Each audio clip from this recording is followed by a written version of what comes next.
It started with a video.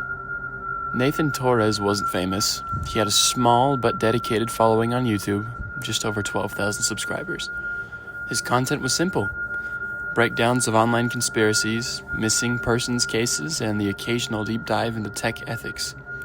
He never expected to go viral. Then, one morning, his phone wouldn't stop buzzing.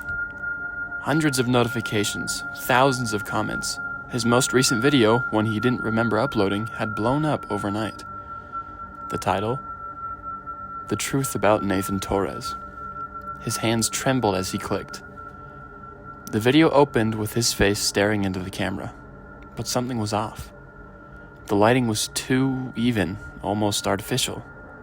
The expression in his eyes was wrong. "Hey guys," the Nathan in the video said, "it's time I told you the truth." Then the confession started. The fake Nathan detailed horrific crimes, things Nathan had never done, never even imagined. As he spoke, the screen flashed images, documents, leaked messages, each more damning than the last. Nathan felt his stomach drop. This wasn't just a hit piece. It was surgical and precise. Someone had built a near-perfect deepfake of him, used AI to clone his voice, and fabricated evidence.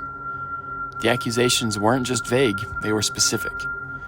The internet exploded. By noon, news outlets picked it up. By evening, friends stopped answering his calls. Even his mother left a shaky voicemail. "Nathan, please tell me it's not true." His hand shook as he scrolled through the comments. "I always knew this guy was a creep. Wow, cancel him forever. How is YouTube even letting this stay up?" He tried to delete the video. Error.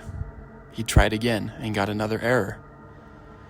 Each attempt to remove it was met with a message. "This content has been flagged but cannot be deleted at this time." And then it got worse.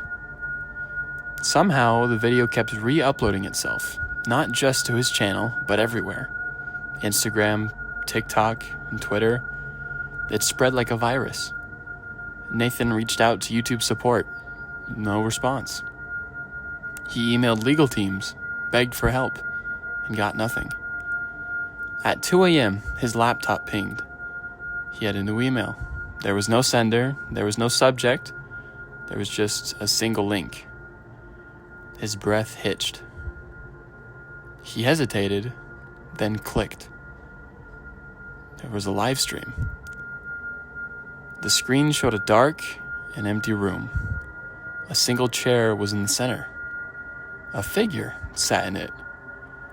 Nathan leaned in, his pulse hammering. The person in the chair lifted their head.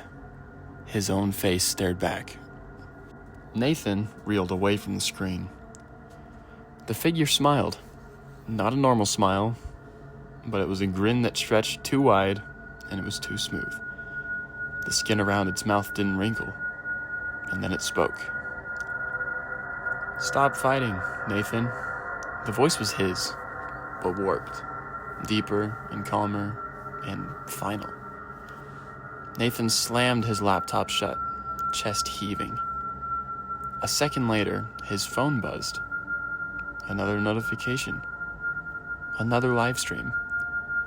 His hands were slick with sweat as he opened it. This time, the screen showed his apartment, right now. Nathan's vision swam. He turned his head slowly toward his window. A shadow moved outside.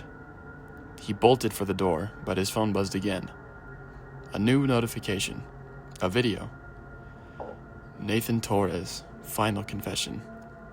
The thumbnail was him, but it wasn't.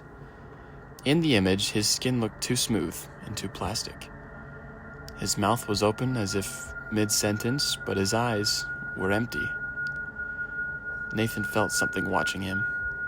His TV flickered on, his laptop screen glitched, mirroring him. No, it wasn't him. It was an it.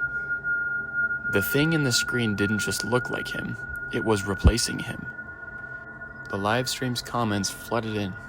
Thousands of people watching, believing, and accepting the lie. His chest tightened. He wasn't in control anymore. Then, for the first time, the Nathan in the screen did something he hadn't done. It blinked. Nathan didn't. And then the lights cut out. The last thing he saw before everything went black was his own reflection, grinning back. 1 week later, Nathan Torres was still making content. His latest video trended at #1. His voice was smooth, his smile was perfect, and his audience loved him. But no one noticed the real Nathan was gone. And somewhere, in the dark, the real Nathan screamed.